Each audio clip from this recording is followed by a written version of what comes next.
Come here, I'm going to tell you a story. A story you may not want to hear. A story that may hit too close to home. A story about a man who made the ultimate mistake. And a world that refused to give him a second chance. A story about the bastards that wanted him gone. And the love that he couldn't even contact.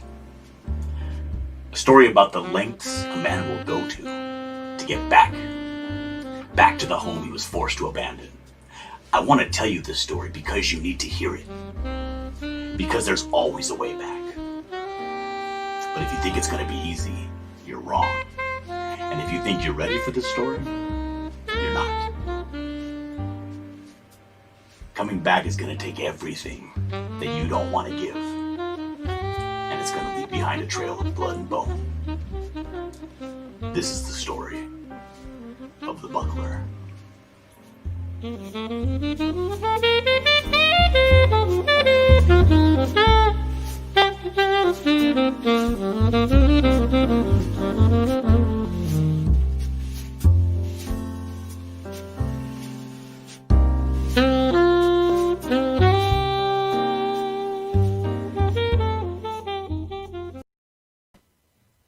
All right. Well, that looks pretty cool. That's the first time I've ever actually seen that. Very interesting. Welcome to the show, everyone. We got some people coming here. Let's quickly say hello to them before we bring the man of the hour on. We got Hockey here. Mo Biggs is in the chat, posting links already. Thank you, Mo. Greg is here. Yo, Greg. They're talking about the stream. Yeah, the stream I was just on with How to Draw Comics. You won't believe this. Kyle Ritter came on and was coloring live on stream some Kozor. And we got to see how Kyle colors. And my goodness, talk about eye-opening. That's something that I think everyone should go back and watch the replay on. If you're at all interested in seeing a master like Kyle Ritter color, it's phenomenal. Hockey's here. Mo's telling me to start the show. I started on time, didn't I? Todd's Truth says, hail the chat. Dean says, g'day, g'day. Boogiebot Comics just gives me a holler. Too easy, Boogiebot. Who else is here? Marsupial Gamer, what up? Great to see you here. Jim Cox. And I think that is it. All right. Let's bring on the man himself, Dillard. Welcome. Well, thank you for having me.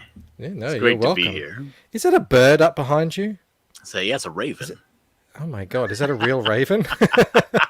He won't leave. Nah, it's a Halloween prop. I saw it and I had to have it. He didn't come in through your window and he's just sitting there tormenting you for all time?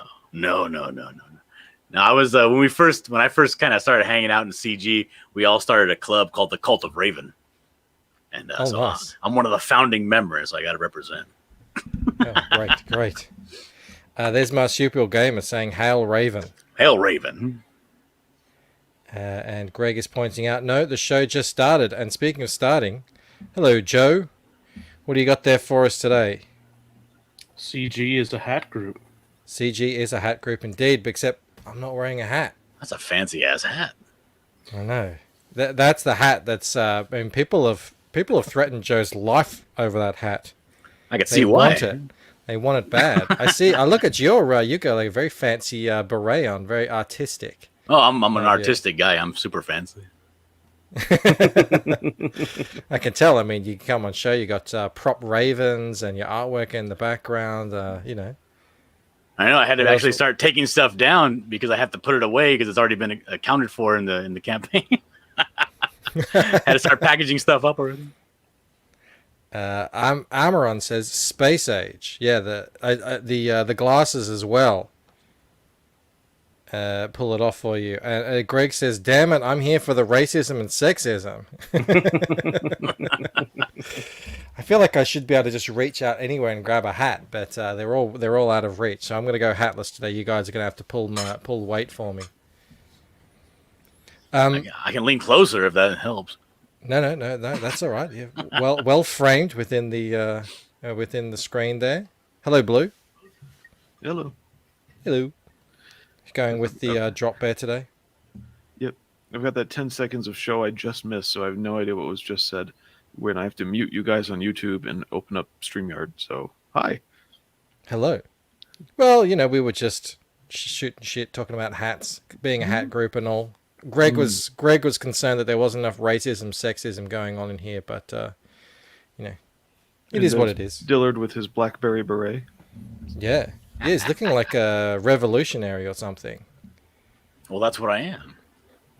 A revolutionary in comics. That's what this whole book is about. It's breaking out of molds.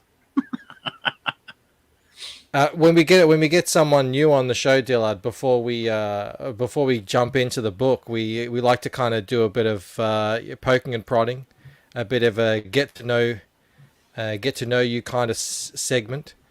Let's just kick that off. Comic books. What's going on? Are you how'd you get into comic books? Are you an old artist? What's the story? I am. I wasn't into comic books, not for a long time, not since I was a little kid. And then my buddy, a couple of years back, I'm a truck driver, and he was like, because I also do all kinds of art, and I was doing for my company. I was doing the windows. I used to do window decorations, paints, the big brushes and everything for the holiday season. And he was like, "Hey, you draw? Do you do comics?" And I was like, "Yeah, a little bit." I used to when I was younger, I used to like the Texieras and that kind of thing. So I would copy what I saw, but I hadn't didn't know how to do comics. And he was like, "Dude, we should do a comic together." I'm like, "All right, whatever." So I started watching YouTube, how to do comics, and I was doing that for maybe 3 to 4 months. And that's when I found it kind of auto scrolled when I had things playing on YouTube, and it auto scrolled to an old Richard C. Meyer video. Right. That's when I kind of caught a hold of that. And I was like, "Oh, this guy's super cool." So I started following him, and then Ethan started his own show, and I started following him, and that was great because he used to come on like super late at night, and that was when I drove, and I would be able to talk to him. And he's only had like 14, 15 people in the chat at the time. So it was really cool. And I kind of started learning how to do sequentials, which is a lot different than just art. And then learning how to, kind of the tropes of comics, what does it mean to do an inset panel? What does it mean? What are margins? What are bleeds? What is this? So I've been kind of hitting it after that. Once I started learning, and then the guy ended up getting fired. So I couldn't continue the comic with him. He had to go over the road truck driving, which meant that he was gone most of the year. So that project fell through. And I just kind of been puttering around ever since until I popped up with an idea for the Buckler. And that's when I decided to go at it, actually do my own solo thing. That's funny, man. We have heard that story so many times now. And, I have a pretty similar story myself. I was back into comics before, Richard started making his videos, but I didn't really care about what was happening in the mainstream or anything like that. I was just kind of doing my own thing. But there's so many people who have come on and talked about him or Ethan, kind of bringing him into it. It's really funny how there's so many of us out there who came in through that through that thing. I hadn't read a comic since probably 10 years or something. Yeah, because I have this buddy that's constantly trying to get me back into comics, because we used to go to the same stores.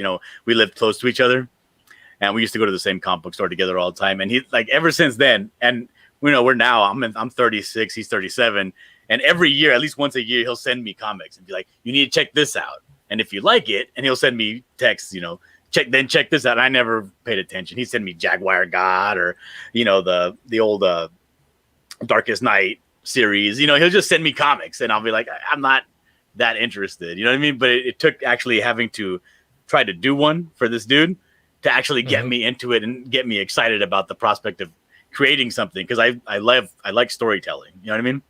Yeah. So I was like, well, this is actually a really cool avenue that wouldn't take a lot of financial input before you get a result, So I was like, well, this is actually pretty cool. So I started actually thinking about doing my own stuff after that. And also because Zach was constantly, and this was before even that Jawbreakers came out, he was talking like almost every day. He was talking about new ideas of comics he wanted to make. You know what I mean? And I was like, oh yeah, that'd be dope. And I got my my juices churning. Anyone who was around back at that time, we're seeing them come out. I remember the actual stream where he was talking about some of these books that he's now putting out now, all these years later. That's it's very cool to see. Yeah, I was like in his Facebook group. I was like, I think back then I called myself John Dillard Gaming the System #1 fan artist of Comics Gate. And I was putting out a bunch of like things for that. I was actually gonna do that book until he got mail-in, dude. I was gonna be doing that book. I was in emails with Zach, and then I was like, damn it, because he got a real person to come and do his book. A real established artist. They're all real people, but yeah, you know, I guess there's different levels of artists. Like I said, we were just on a stream watching Kyle Ritter color, and he'd been in the chat. Not so much talking smack, but like, I could do this page that poor Corey's been slaving over for days now. I think he's on his 4th day. I could do this page in a couple of hours. And we were like, well, come on and show us. And he did. And he knocked out this face. And it was amazing to watch how he just colored this face so perfectly in about 10 minutes. It's pretty freaky. Yeah, that gets me. I've been watching coloring streams. I got to watch that one you're talking about because I'm coloring this book myself. And I've been trying to eat up as much information as I can with color and theory and stuff. Yeah, I got some really good people like in my friends group, editors and stuff that are really putting me through the ringer and making sure I'm not taking any shortcuts. But there's not a lot of great, succinct teaching on coloring on YouTube. Yeah, it took me about 8 months. I was watching one guy, and that was great. But yeah, you're right. He's kind of focused on his style, and if it kind of deviates a bit away from what you're looking to do, then you got to go hunting somewhere else. Yeah, and it can be hard to find. Someone to just lay it out, in a way that is understandable for you that affects you. So you were, you're watching these videos. You thought, I've got an idea. I'm going to do my comic. When did that all kick off? Like, when did you say, yes, I'm going to do the Buckler? That was let's see, April of this year. Oh, really? Yeah, because I started another project way back, and it was called Tales from Beyond the Gate, and it was me and a bunch of other dudes, and we were going to do an anthology of horror, and that didn't fund, and then people like fell through the cracks, and then there was a bunch of infighting and drama. So I essentially told my buddy Chester Busby, he does that drawn and quartered fan edition. I was like, you know what, dude, here's my stuff. There's the story, there's the title, there's the name, everything. If you guys want to run it again, go for it. I'm out. So, and I just kind of started puttering around because I had started a YouTube channel to kind of just hang out with some of the people that I met online. And also when I first started watching Zach, he was like, yeah, make a YouTube channel, So I was like, okay, I'll do that. And I just kind of been puttering around and joking around, drawing and stuff, being in little competitions, helping other people out with like promotional artwork, doing commissions, that sort of thing. But then I was hanging out with my buddy, Rick Piper, and we were doing garbage sidekicks. That was just we were drawing digitally, And I did this stupid nothing sidekick, which was the Buckler for his character, which is the Canadian Shield. This big, bulky I remember the Canadian Shield. Yeah. And so I was like, okay, I'll do this character called the Buckler. He carries around a tiny shield, which is a buckler, and he's like that little yippy dog that hung around with the other dog in the cartoons, One. Yeah. But then it ended up not being as whack as I thought it was going to be. And then when I came and sat down the next day, I started fiddling around with the idea and the concept, and it just got cooler and cooler in my head. And I was like, this is the guy. This is the guy that I want to do. I want to put all my stories into this guy. It works with him, So, and no matter what I threw at him, he just took it and it made it better. So I was like, okay, it has to be it. I had a couple of other little side stories I was kind of thinking about or chewing over, stripped them of all their best characteristics and threw them all in the Buckler. Nice. Well, let's actually jump over to it and have a look at what we're talking about here. Because now, did you just launch this, or is this? This is, I think we're 23 days left. I'm starting with a 30. Yeah, so you launched a week ago. Yeah, about a week and a day or a week or 2 days ago. Yeah, right. It's going well. Let me, here we go. So the Buckler was supposed to be a sidekick to Richard's character? Yes. Okay, except that in your book, he's a villain. Yes. All right. Well, the thing is, there's another book that's out. We already put it out with Richard's campaign, and that's this one right here. This is the Oh, this is the ash little, can, yeah. the little ash can. Yeah, this is where he leaves the path of being a wannabe hero and ends up committing murder, has to leave town and becomes a villain. Okay, so it would help if I read the ash can. Got it. A little bit, yeah. Yeah. Antoine says he looks a bit like the Phantom. He does, yeah. Actually, yeah. Yeah, there's a at the very bottom of the campaign, there's a facts and questions. Because I get that a lot. They say, was this inspired by the Phantom? I gotta say no. It was inspired by the Canadian Shield. I don't know much about the Canadian Shield other than I think I was on a stream with that guy once on a John Malin show. Maybe he's a character, yeah. Yeah, yeah. Is it set in current day or is it like? Oh, it's a convoluted mess. Yeah. Okay, But all right. It isn't current day, yeah. Yeah. Because he did something, I don't know what you should do, if you should do this, but he took a character, put him in modern day. But he's from the past. This is what I'm thinking. And his outfit was from the future that was brought to the present. So, right. Yeah, I don't know. I like the guy. What can I say? Did you do this art here? Yeah, that's behind me right now. That's the painting. I did the painting for that. All right. Is that traditional painting? Yeah, it's traditional painting. There's some ink in there, but it's mostly just acrylics and airbrush. All right. So you weren't kidding when you were saying you were doing some painting. This is really good, man. Yeah. This is like I've tried to do stuff like this. It's hard to do. Matter of fact, that's my buddy right there on the right hand side, Rick Piper. That's him in the cop suit. Mm-hmm. Oh, really? Yeah, and then on the left side, that's my other buddy, Muttman, who does the Blood of Patriots. Mm-hmm. And then behind them, that's my other friend, Shabby, who does the comic book vestry. And then the girl cop fighting him is Kat. It's another one of our buddies. And she actually lent me a character for this story, Miss Maple. That's the girl in the little maple suit outfit that's fighting the buckler in one of the scenes. I was just reading Greg's comic. I hope not. I hope not, Greg. I hope he's just getting arrested here. He seems to be enjoying himself though, as he's getting taken down by the cops. Yeah, what I wanted was to kind of put the. He's not a smart man. He's not a detective. He's not anything like that. But he does flourish when it comes to being in hand-to-hand fighting. That's when he enjoys himself the most. So here he's they're attempting to arrest him during this big brawl in Winnipeg on the Esplanade Real footbridge. There's a big riot happening, and this is just a little cutout scene from what's happening in the book. He's not a smart man. He reminds me a little bit of the human lizard. What? The chapter house character. Also not a smart man. But he really isn't. He's a brawler. You're not Canadian, are you? No, I'm not Canadian. Oh, okay. All right. Chapter House is a Canadian company. Okay. Yeah, some people were saying like this is like very Canadian because he kind of has like a Wolverine brawler feel to him. He's also very hairy and stuff. And so the guy was telling me, he's like, I don't know how you were able to nail it, but this is everything that people, because he's from Winnipeg, the guy. He's like, this is everything we in Winnipeg love. This is exactly what we need. Comic artist JW says, if you don't buy Dillard's book, you're a commie. Well, there you go. I mean, it's true, but yeah. Yeah, you said this. Everyone says this is very Canadian. As I just scroll down and there's a big Winnipeg image right there.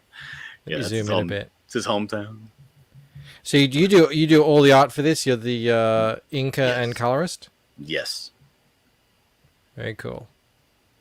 Yeah, I do everything on this except for the editing. I leave that to a couple of people. Because again, like I said, I've only been doing this and really studying how to do comics for about 3 years. Mm-hmm. So I don't know what everything there is to know, what I should know.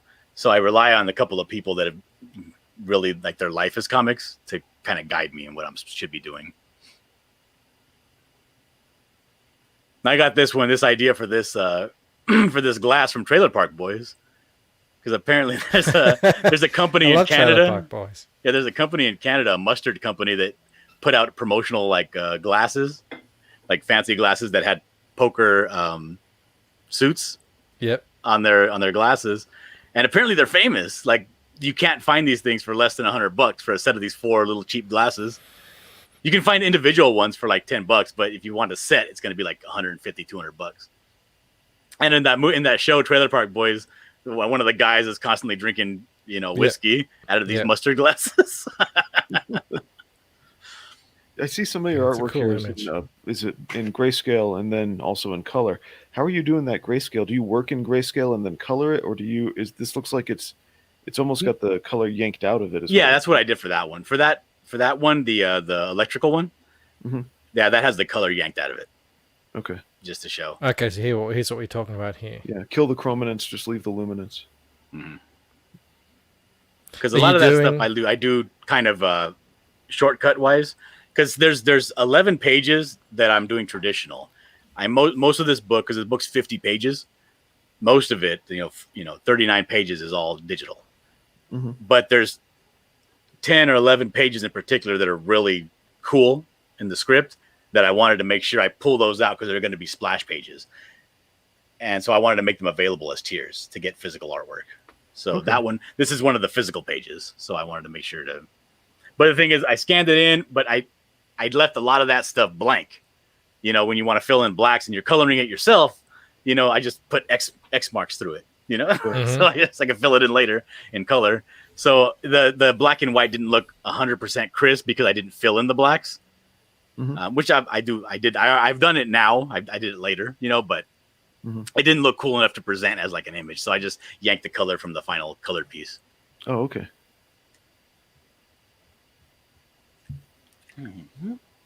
So it's funny that you're getting all your Canadianisms through Richard, and everybody's picked up on them, and you're just kind of shrugging, going, "Oh, okay, I guess so." You do, you kind of are who your friends are. Yeah, you pick up all that stuff, and you don't really know that you're being influenced. He's very Canadian. We have a Canadian regular on this show. He has 2 hairless cats. He's an interesting fella. Why don't you tell the people a little bit about what the Buckler is about, the story and everything? Sure. This story, like I wanted to see. Let's see. I wanted to kind of do a book about this story that I kind of had puttering in my head, which is about a guy who has too much ability and not enough trials in his life. And that's who he was. He was this guy who was gifted with the strength of 3 men through an accident. And because of that, he never had to actually go through anything significant. He was able to use his ability to kind of just cruise. He's he's a failure to launch. At the time that during the ash can here, like I'll show you in this little snippet, this little page, he's going around almost like Phoenix Jones, rescuing cats out of trees, calling the cops on people, that kind of thing. And he's, he shows up every night at the same time to start his rounds. He has a little catchphrase, what ho, Winnipeg, and people know him around town. And he's a little thin, he's not too vicious or violent, but he's a super fan of the Canadian Shield. So this is what I made the story. He's just absolutely enamored with the Canadian Shield. The Canadian Shield's this big, actual, real hero that can, he's a world breaker, and he dresses the same colors as him, all that stuff. And then one night he finds out that the Canadian Shield is in Winnipeg because he's actively looking for a sidekick. And he wants that bad. So when the opportunity comes, there's a crime being committed, he flubs it. He's too nervous. He tries to show off. He does a double backflip. He tries to do some parkour down the sides of buildings. He ends up bumping into the assailant. The assailant ends up sticking the victim with a knife in the neck. And he causes this girl essentially to get stabbed in the neck and pretty much die almost. So then in this scene here, the Canadian Shield has to come in and rectify the situation. He's kind of breaks in, and tells him essentially you suck, dude. You're no good. You ruined this girl's life. He's giving him the Yeah. 3rd degree, you know? That's the page I remember. That one you just showed, the one where he's breaking through the wall. Oh, this one? Yeah, on, yeah. on Malin's stream. Yeah, he was asking people to send in their artwork so he could critique it. Yeah. And then so he's telling him, you know, you suck, you're no longer a hero. And then he rips the guy's cape off his back and wraps the girl up in it. And this is when he's just completely dejected. And then these girls are like in the alleyway taking out trash because they're at work, you know, and they see what happened, they're laughing at him. And that's when he loses it and he commits murder here. He and snaps and becomes a villain. Yeah, he has a little bit of a psychotic break there, and that's exactly what happens. And he does. And this guy down here sees what happened, the whole thing, you know. Photographing it. This is investigative journalist at the time, Todd Harrington, who comes in very heavily at the end of the next book. So he ends up, you know, heading to the bus station and saying, you know, you get me out of here. I want to go as far south into America as you can send me. And he ends up in Brownsville, Texas, which is where he actually becomes a man. Because down there in Brownsville, he meets this guy named Willie Silva, this Guillermo Silva, who is a boxing promoter / coach. But he's also in league with the cartels down there. And he essentially puts him through 4 years of torture and training. Like, not unlike the Kill Bill Volume 2. So when the Buckler does finally come back to Winnipeg, he's 45 pounds heavier of muscle, and he's a wrecking machine. This is some really impressive art. If you say you've only been, you know, learning the process for 3 years, this is really nice stuff. Oh, thank you. I dig I dig everything. I dig the line art. I dig the coloring. That piece here, that what was down the bottom in the black and white, that was amazing. Yeah, this is not my colors. This is Avery Butterworth. He's a friend of mine here on YouTube. He has his own channel and all that. But he's actually going to be coloring the Ash Can, which has 4 more pages that are not included in the original, which I'm going to be putting into the graphic novel if we get to the stretch goal. Isn't Avery's channel like Studio 7.62 or something like that? Yes. Okay. Illustration 7.62. Okay. It's also fun to drop in once in a while and freak him out by saying something in the chat because he's like, "Whoa, there's somebody watching!" You know, I've done that to him before, and he's just like, "Oh, thank you for stopping by." It's like, I guess he's really used to just him and like 2 friends or something. But oh yeah, he's super antisocial. That's why. Yeah, he's actually really great to just kind of put on in the background and chill to. Mm-hmm. Yeah. This piece here, this is really phenomenal stuff. I love the blood dripping off his hands. And well, this is a homage. This is from was inspired by the cover for DMX's "Flesh of My Flesh, Blood of My Blood." Okay. So I wanted to get I'm not that. familiar with I like the moose antler wings he's got. Yeah. That's another. Like, a lot of these things come in from these conversations that we have, or we were doing a drawn and quartered with for Rick Piper, right? The guy that does the Canadian Shield, and I thought it'd be hilarious that I was like, Rick, dude, it'd be so dope, right? And I drew the Canadian Shield all buff and full of veins and stuff, and I was like, this is him in Berserker mode, and when Berserker mode happens, antlers pop out the side of his head, moose antlers, you know? And he was like, no, that's stupid. I said, well, I'm taking it then. I'm putting it on the buckler. What do you think about that? So what is a buckler? You said it's a tiny little shield. Yeah, essentially. Yeah. A buckler is just a small one handheld shield that goes over the wrist hand area. That's what I think we saw one here on his back somewhere. Yeah, he carries it like Boy else. Scout style on the lower back of the belt. There's him holding it there. Mm-hmm. Yeah, so I saw one earlier somewhere. His back. Let's see. I swear. Oh, there it is you go, right there. Yeah. When he's walking there. away. Yeah. There it is. It's protecting him from Muttman.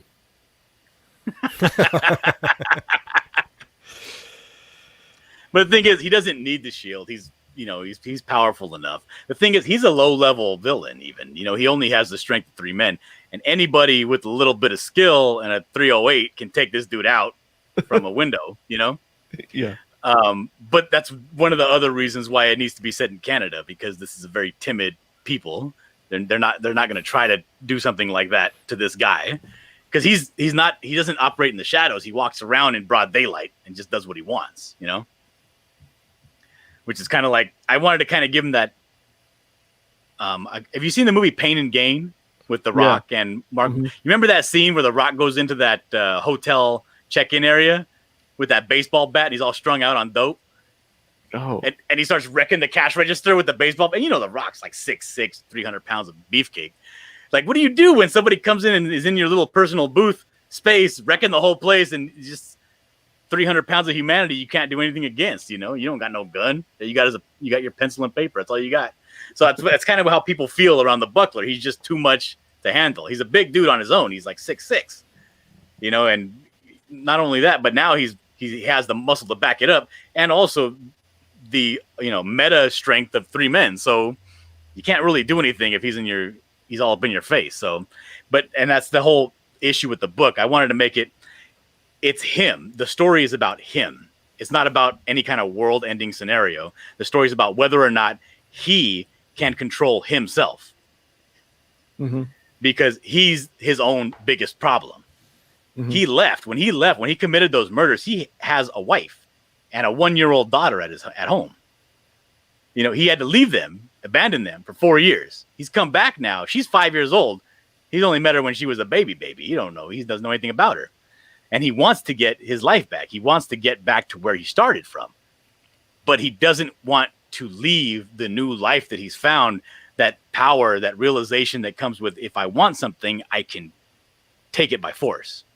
Instead of let me earn what I want and what I need. Is that what he's been doing for 4 years after the murder? He's just been kind of taking whatever he wants and whatever he needs? Essentially he's been working under the tutelage of Guillermo Silva, this boxing guy who's never, and that guy, he had a son, but his son was a homosexual. So he kind of brought in the Buckler as a surrogate, because the Buckler's very, you know, he's very rough and tumble, but also very insecure. So he uses a lot of pejoratives. He's not a very mature guy.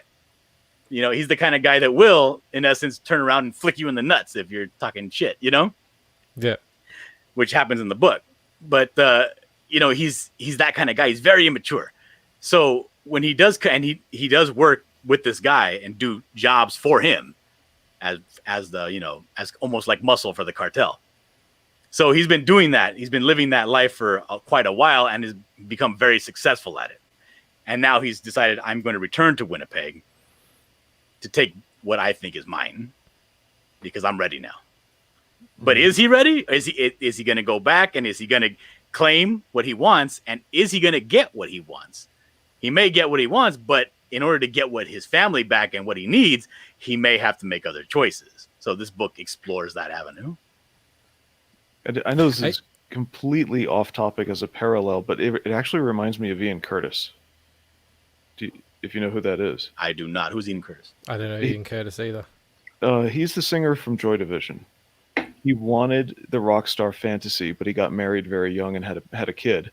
So he's gallivanting off with his mistress at the same time as touring with the band while trying to hold a day job and then have his wife and kid at the same time. And it basically tore him apart. Mm-hmm. Only this is a superhero version of that. Yeah. Or super villain if you want. Yeah. And this is a story, and he has a lot of problems, and he has a lot of the same problems that a lot of guys do. He has a lot of very guy problems. Such as not actually having full custody of his kid, and having that guy, Todd Harrington, that bastard that was actually photographing him murdering that girl, is now hooked up with his ex-wife and raising his daughter. You know, he's like, if you go down a couple of little pages here, you'll see this is kind of him as he walks through. He has a repertoire. He has a set. He's almost like a character of or a creature of habit. Like when he walks through the town, he walks the same route every time. Right here, you know, these are the same 2 hookers he sees every night. You know, they know him by name. They know his henchmen by name. You know, he's very much working this as a job.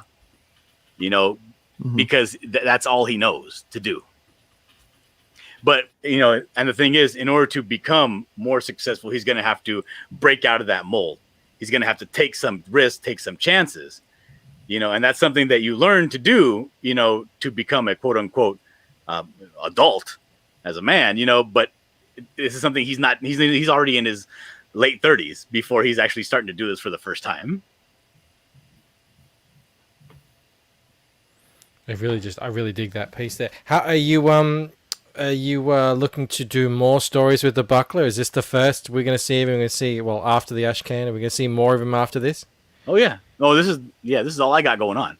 This is all I want to do. Awesome. So, this is a story, but this is not part one. This is a self-contained story, which is why I call it Book 1, Ascendancy. So this is a self-contained story. It has a beginning, middle, and end, and it has some setup for future stories and some setup for previous stories. Because this is kind of like almost like Star Wars. We're starting off episode 4, like the beginning of this book, I do it Indiana Jones style. Like the beginning of this book is wrapping up. There's 6 pages of it wrapping up the previous adventure he was on. And then at the end of the book, there's about about 2/3 of a page, kind of almost setting up the next adventure he might go on. But the story completes in this issue. How many pages are you looking at here? This is going to be 50 unless we get to 10,000, because at 5,000 I'm adding another book in, which I'm already working on. Another book which is called The Buckler Temple of Polar Twilight, which is the adventure of where he gets this scene here in the beginning where it's all in the snow. Yeah. This is him in the Canadian Arctic in the province of Nunavut. And this is him going and collecting this totem, or chasing down Harrington, who is a reporter, and he's been sent up there to go report on it and tried to take the totem from the Buckler, where essentially it belongs in a museum. We don't want the Buckler stealing it because he's a villain, So, he's trying to abscond with the totem. This is the Buckler chasing him down. So the story Temple of Polar Twilight is how they got to this situation right here. And that's just a 23-page story. And if we get to 5,000 on the stretch goals, that complete book separate is going to be shipped alongside the graphic novel. He's even got his buckler. What do you call these things that they wear with the ear flaps on it? I don't know what they're called. I have one too. Canadian hats. I don't know. Something like that. Marsupial Gamer says, in episode 7, there's a new buckler who's a girl. She's 100 times better than the original buckler without even trying. Yeah, you're going to sell out like that? Absolutely not. No, that's not what we do here. I'm going to give this a refresh. See if anyone's jumped on board already. You got one more. Very nice. Very nice. Thank you very much. Oh, you guys are fantastic. You said, we try and get the books to get a little bit of Bancroft bump. So if anyone else is out there in the chat is liking the look of this, make sure you jump on it by the end of the show. So we have bragging rights, obviously. I mean, that's what it's all about. I'm already sold. I'm going to be telling everybody about this show. Yeah, and I think there's a whole bunch of other people streaming at the moment. So thank you all so much for hanging out with us today. That's really cool. I know there's a lot of options out there. So you said at 10,000, you get another free book. No, that's at 5. At 5,000. Oh, that's close. Yeah. So if we get to 5, I'm going to be finishing up that second book, and that's going to be getting shipped out with this one. And that's again, it's a one shot. It's not a big long epic. It's just not another 50 pager. No, you were like 22 pages or something. Yeah, it's 23 pages. But I'm doing it in the style of like the Bruce Timm Batman the Animated Series. All right. Oh, let me show that. I can actually show you that. Let's see here. Share Clip Studio. There we go. Okay, so it's kind of like this is the cover here. Okay. Oh, cool. And this is kind of like this is the cadence of the Buckler. This is how he talks. This is one of his henchmen. He has 2, Bull and Moose. And he says, "Damn, Buck, this guy's on the floor is all beat up. I think he's dead. Like, what are you, a fucking doctor now? Just put him in the car. We'll figure out what we're gonna do with him later." So this is kind of like this is the first page, but this is kind of how it's gonna be. It'll be this style. I like it. because I can do Yeah, that's this really quick. I cool. can actually do about 2 of these pages a day, maybe 2.5. Yeah. So my normal style of drawing, Yeah. is much more labor, and like this is my normal style here. Yeah. It's a lot more line work and hatching and stuff. This is him watching on the news, Harrington saying, "We got some exclusive footage of the Buckler being an asshole," and then down here it shows from the perspective of his daughter's bedroom, because he just pulled the wool over his eyes and told him that, "Look up there, look at your daughter. She's watching you from the window. You shouldn't be acting like this." But in actuality, Harrington had a camera set up in the Buckler's daughter's bedroom filming the Buckler, and so he's like, "Oh, you son of a bitch!" And then down here, these are the 2 horrors getting dressed, and from the kitchen, you're gonna get a little sound effect like "motherfucker." Yeah. Did that guy marry his ex-wife? Yes, he just did. to spite him. Not Like, to spite him. Well, this is the thing. Harrington's not actually a bad dude. Harrington is just the antithesis of the Buckler. Harrington is the kind of guy that got his life together very early. He's very responsible. He's everything the Buckler isn't, and the Buckler calls him a bastard because of it. Yeah. That's all. Yeah. So if the Buckler's the anti-hero, he's like, well, he's not really the hero, I suppose, but Oh no, he's a villain. I mean, he's a very violent guy. Harrington isn't necessarily the hero. He's just normal. He's just the antagonist in the Buckler's world, Yeah. because this is all the story from the Buckler's perspective. sounds That's cool, man. Sounds very cool. I like it. It's kind of like it's dark comedy. Have you ever seen Chopper, the Australian No. film? It sounds like you should check out Chopper. Chopper was a guy here, a real man in Australia. He was maybe like a cleaner or just like a thug or someone who would do the dirty work of various mob people and stuff like that. And he was just a larger-than-life character. And when he went to jail so often, he would write books in this kind of style, like exactly like what the Buckler's like. He wrote in the way that he speaks, like the language of, him out on the street. And at some point, Eric Bana played him in a movie. And I'm looking at that right now. I just looked it up. Man, it is like, it's hilarious. It's absolutely hilarious, but you're laughing the whole time at him just being a total, anti-social criminal. But you're still laughing the whole way along. He's describing how he loved it when he would use wire cutters on people's toes, because he loved the sound of the pop. and and you're just sitting there laughing, and you're like, "Oh God, I can't believe I'm laughing at this." But it sounds like that kind of be right up your alley there. No, it probably would. I'm actually going to check it out. No, thank you. Smiling Bandito says the book looks great. It's going to be great. It's going to be. Yeah, he's actually our resident Canuck. He's not from Winnipeg though. He's from Alberta. But he's got a little bit of a kind of a boot accent. I mean, a little. I don't know. People seem to say like, "Oh, you're Canadian." Like, can't you hear it in his voice? I don't know. Maybe I can. I couldn't, dude. We went up to Vancouver for our honeymoon, me and my wife, and I couldn't hear the Canadian accent on anybody. No, not you and your wife. You and somebody else, right? Okay, honeymoon. Oh yeah. But like, other than the actual police officers at the border, who were like almost comically Canadian. No, I couldn't. Oh, hey there, where you going? Absolutely, that's coming exactly in their country there. That's exactly what they sounded like. And I was like, oh man, this is gonna be hilarious, right? Because we're about to go into Canada. After those guys, I couldn't hear a Canadian accent on one person, dude. I was so upset.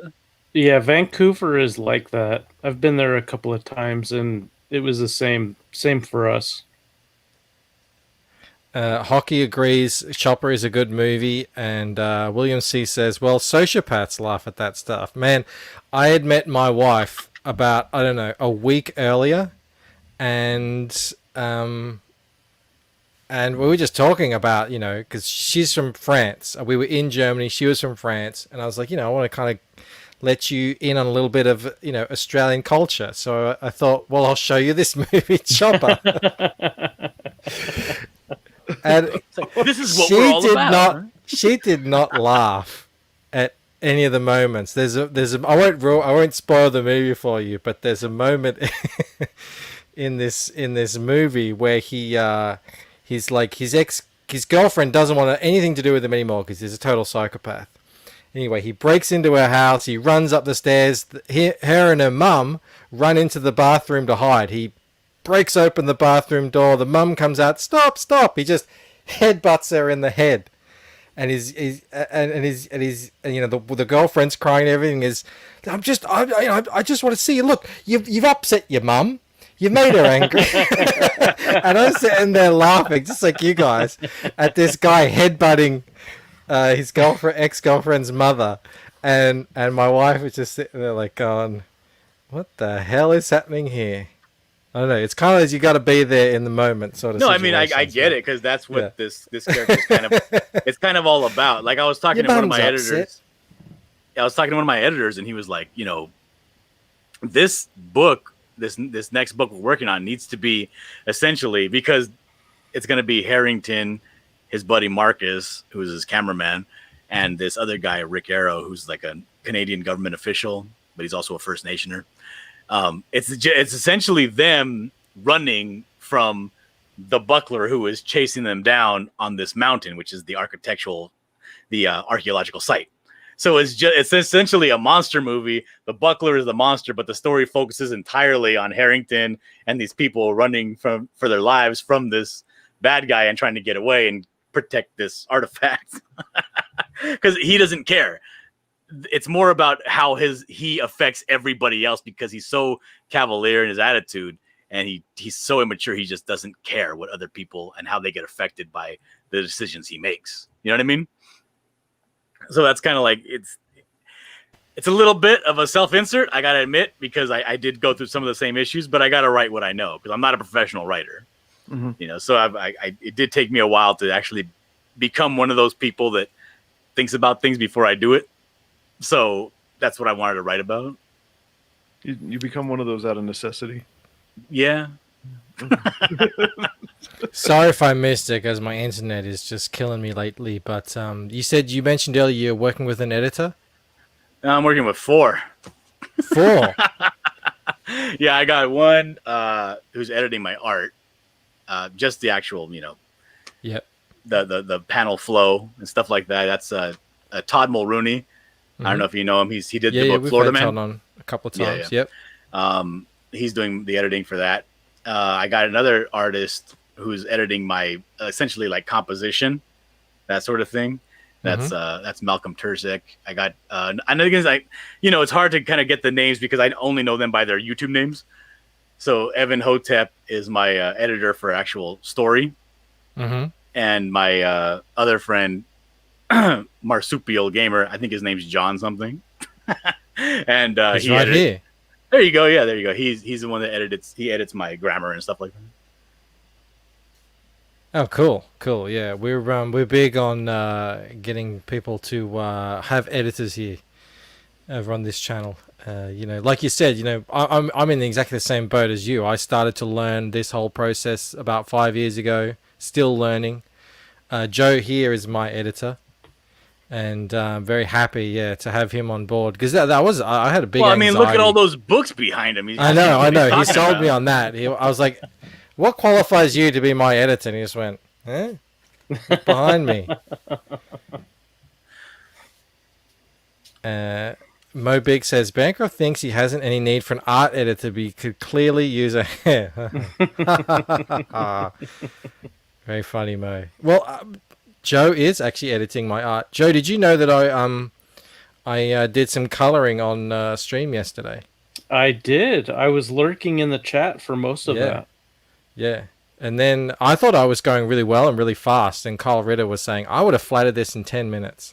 I saw him say that, but I had to leave before I got to see him do any actual... Well, he didn't back then. Work. He didn't do that. That was in the day before. But I'm like, how could you flat this in 10 minutes? Seriously. Yeah, I've been watching him flat that same Salamandroid picture for 18 days already. There you go, man. The coloring, though, he was quick on. My goodness. But flatting. Come on. Nine Realms Comics is here. Says, "What up, chat? Hal Bancroft and Blue." Is that Michael? Nine Realms. Yeah, that's Michael. Hello, Michael. Hey, Mike. This is exactly what you're saying, Dillard. You know people by their sometimes by their YouTube names, sometimes by their real names. Everyone's it's like that scene in friggin' Avengers where it says, "Oh, we're using our fake names." Yeah, I know this guy. I've been knowing him for like, at least 2 years on YouTube as JP4. Then he changes his channel name and he gets mad at me because I still call him JP. What do you want from me, dude? That's You want, so me to, true. you want me to call you Mallet CNC Works? Is that what you want me to call you? Like he's saying, I go by my company name. Well, how fancy. How fancy. Yeah, it's the thing. Like you start with an avatar or something, and if you change it at your own peril, because then people might not just even know who you are. I went around CG, even going kind of back before then, proto CG, back in kind of 2016, 2017, as Scythe, and just an avatar, and no one knows you, or they can't really connect with you if you're not a face and a name. And it was only until I decided, well, I guess I better get my face and actual name out there, that anyone sort of like put two and two together and start recognizing you around the place. That's what I did, but in reverse. Mine was way too long. It was John Dillard Gaming the System. And I was like, right. God, it just wasn't working, so I had to change it to. I wanted to keep the name, so I was like, Dillard Draws. Perfect. When did you start putting your face out there? Oh, from the beginning. From the beginning, yes. That's you gotta. If you're gonna do it, like, get it done early. Yeah, I don't because otherwise, well, people just know what happens is they get a picture of you in your head, and then you disappoint them when you show yourself. Better to just like disappoint them from the start. Oh yeah, so like my friend Kat, I was telling you about, that girl that I did on the cover. Yeah, she does drawing streams and she only shows her hands, and now there's like so much hype about Kat, and she's like, I'm never gonna show my face ever, not ever. She's like, good God, I could be like a drop dead gorgeous supermodel and people would still call me hideous and a letdown. It's true. Well, I guess that's the benefits of being a dude on the internet. No one cares what you look like. Pretty much, yeah. Thank God for that. Drawback and a benefit, yeah. Well, not you, but for me. It's lucky, no one's coming here to see handsome men. I showed I checked my analytics just earlier again, and this channel, it's still 100. It's reporting as 100% male audience. Not even 99.9. It's 100% male, and it's been there for about 2 months. Although I know my wife is in the chat, so I don't know what's going on there. She says that obviously not registering. She fooled Google into thinking that she's male, like deliberately. Yeah, well, yeah, she's like a total anti-feminist, anti-SJW kind of type person. So they probably just think, oh, that's just another, male pretending to be a female in an avatar. No, I think my analytics Sausage on my fest. channel, I think I got probably two actual like bona fide women that watch my show.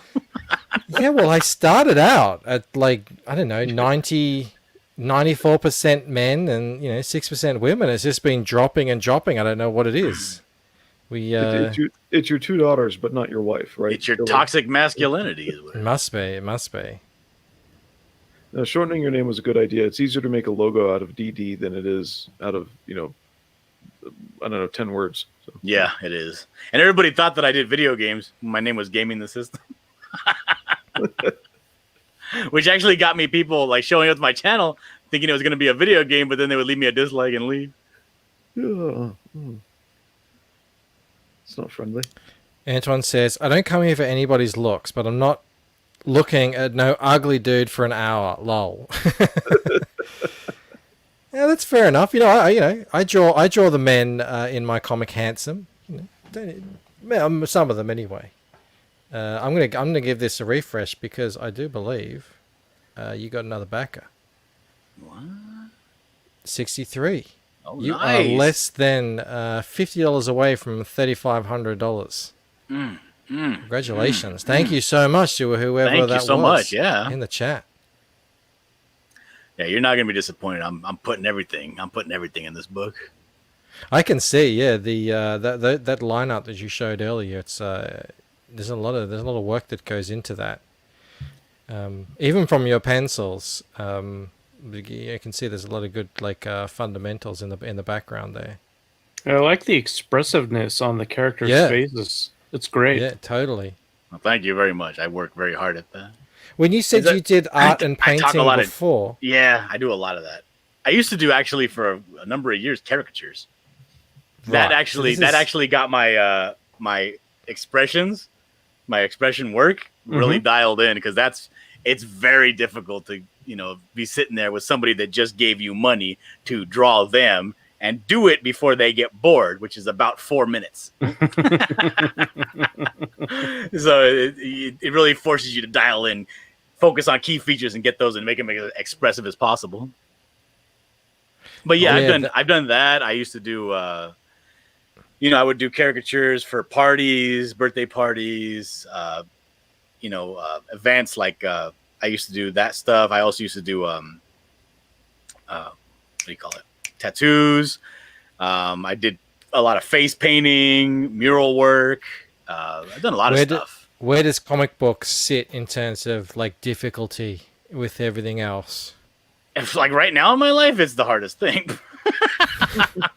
It's not easy by any stretch, dude. It's not easy. I mean, it's not as hard as painting, in the summer heat in Southern California on a mural, but getting the stuff looking right and the way I want you to experience each panel, because I want to put, a feeling in each panel. Yeah. I'm not a big proponent of the whole people skim through it. They barely look at the pictures. They just read the bubbles, then pick up a book. This is a comic I've gotten book. that advice a lot too. Yeah. And then I've kind of taken it a bit, and I do have considerations for time and everything, but It's then usually writers giving that advice.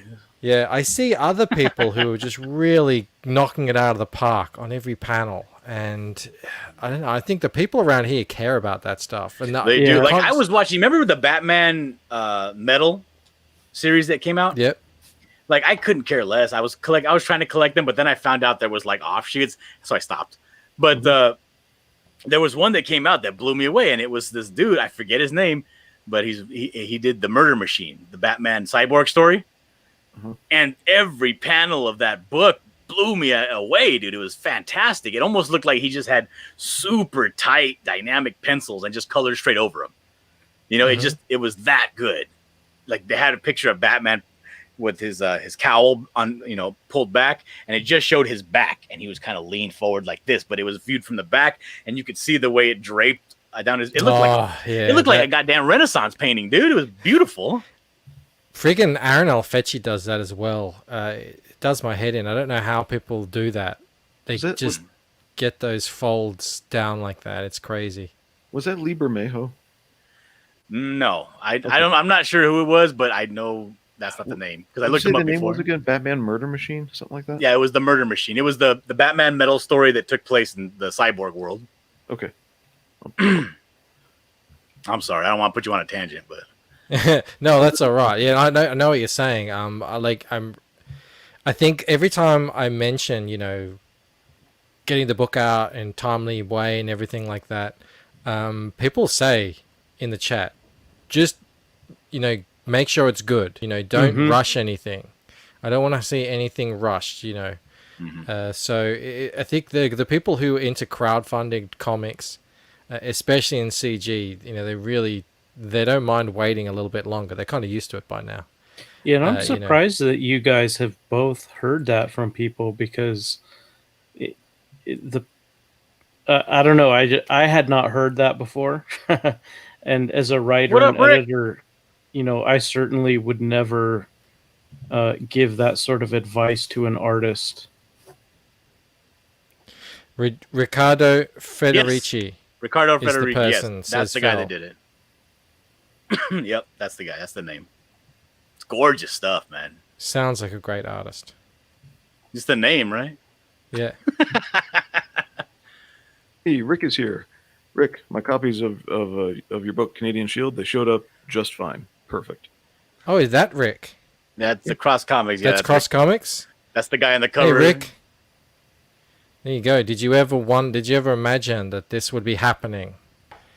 I'm pretty sure that we were on the same show on John Malin's. I'm pretty sure. I mean, I might be misremembering, so don't quote me on that. But yeah, I think it's he kind was of showing ironic. off you. You were just saying about you stopped reading Dark Knight's Metal, and I don't blame you, because it had too many offshoots. Your book It did, is an dude. offshoot. Yeah, but your book is an offshoot. That's hilariously ironic. It's inspired. It's not an offshoot. I'm just giving you a hard time, man. No, but no, for real. It's like it is. That's what I love. I love the little community that we kind of made. I would like my community to be a lot bigger. I'm not gonna lie, but I do like having this base of creators that I can just hang out with while I'm working. Yeah. It's fantastic. Yeah, I mean, I'm kind of finding that over there with the How to Draw Comics guys. Just like just a bunch of people you can just be yourself around, hang out, and just kind of feel like you're amongst it. And yeah, and they understand the problems you're going through with this artwork. You know, Mm-hmm. it's great, Yeah, man. Well, believe it or not, the hour is up already. man. And yeah, it just goes like that. Man, congratulations on the success of this book. I'm sure you're going to get to 5,000. It's only been 7 days. Well, thank you very much. And thank you so much for whoever backed during the stream. I appreciate you greatly. Yeah, Thank you very guys. much, Xevious. Thank you. I think he's talking exclusively to me. Yeah, obviously. Yeah, and thank you to everyone who has helped perpetuate the meme of the Bancroft bump. That's awesome. William C says, "Have this guy on again. Great guest." I agree. He's got to be talking to you, Dillard. You're the only one with a visible chin line. There you go. That is true. I'm working on it, dude. I found out that Ethan has a Peloton, and so I kicked my wife off the Peloton exercise bike, and now I'm harassing him on the Peloton. I'm trying to get past his. I found him. It has a little icon that says Cyberfrog, Marlton, New Jersey. So now I'm trying to beat all of his records on the Peloton. Oh, that's funny. Yeah, he was talking about interacting with someone named Comic Book Guy. He was wondering who that was. So how does it work? Is it like an fat app? dude that What looks is like it? a Simpsons character? I don't know. Is it an app? What is it? How does it work? Yeah, well, the Peloton itself, It's got a screen. Dude, they charge you.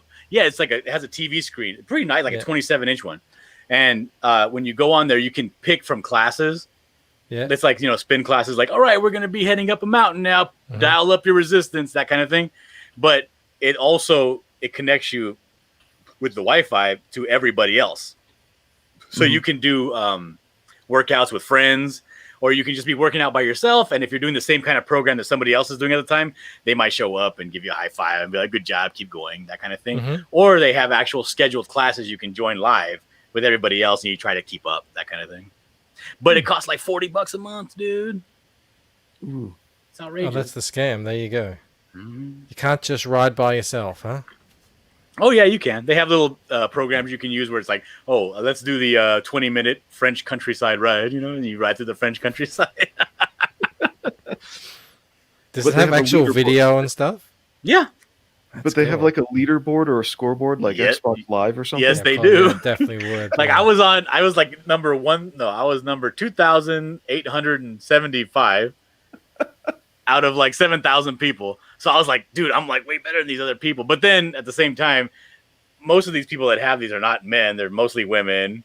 They don't have the same stamina that men do. And not only that, they're only doing it at their leisure. Once you do this thing for a while, you don't try to keep up. You just do your own workout at your own pace. I'm over there trying to compete on the leaderboard, sweating, and my legs are on fire. And Got to break into that top 2,000. It's like Oh, when you go there's into my Social editor, Blade. Malcolm Tierzik says, "I'll just go for a bike ride for free out in the real world." Dude, bikes are expensive. What are you talking about? Yeah, they are. They are. And then you get shot by cholos. Who wants that? That's such a headache when you get shot by cholos. I mean, Right?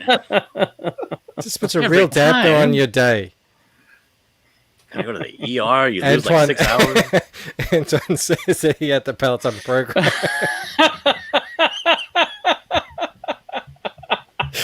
The cops get by.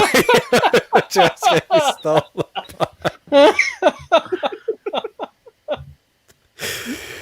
Oh, Antoine, that's a good one. I like it. Oh my god, killing me. All right, guys. Yeah, we do have to end the show because I got to get back to work. So I will see you tomorrow. Thank you so much, Dillard, for coming on. That's great. Thank you, Joe and Blue, for coming on. And hail to the sexiest chat in CG. You guys are always awesome. We'll see you again tomorrow with another great show. All right, bye.